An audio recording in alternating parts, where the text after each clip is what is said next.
ตัวเองบ่มีค่าพอจะมานั่งรอคอยคนที่บ่สนมือจาน้ำตาที่ต้องฟื้นทนที่เสียกับคนที่เหยียบใจเฮาจนสลายเมื่อก่อนบ่มีเขาอยู่เฮาบ่แม่นคนแบบนี้งอนแอขนาดนี้หมดแรงปล่อยตัวเองเหมือนคนใกล้ตายอยู่จำตัวเหมือนควายที่ไปใส่ต้องมีเขาคอยอยู่อย่างเฮาบ่มีเขาก็อยู่ได้เฮาเคยอยู่แบบนี้บ่ได้เป็นตัวทวงของใครเฮามีหัวใจเฮาก็ใส่ของตัวเอง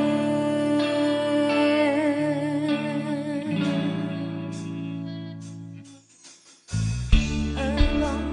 ในจิตใจต้องแข็งแข็งอย่าแสดงอาการเสียใจเขามีศักดิ์ศรีควรเข้าใจอาจจะอ่อนไหวแต่บ่แม่นกับคนที่ทำให้เฮาเมื่อก่อนบ่มีเขาอยู่เฮาบ่แม่นคนแบบนี้งอนแอขนาดนี้หมดแรงปล่อยตัวเองเหมือนคนใกล้ตายอยู่จำตัวเหมือนควายที่ไปใส่ต้องมีเขา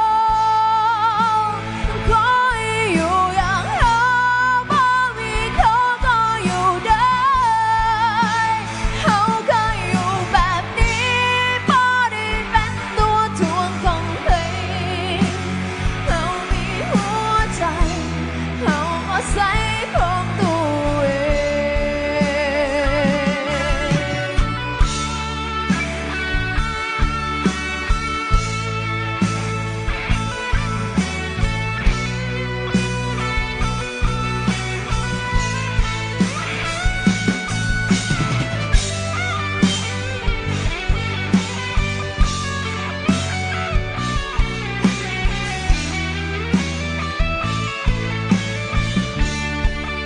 อยู่จำตัว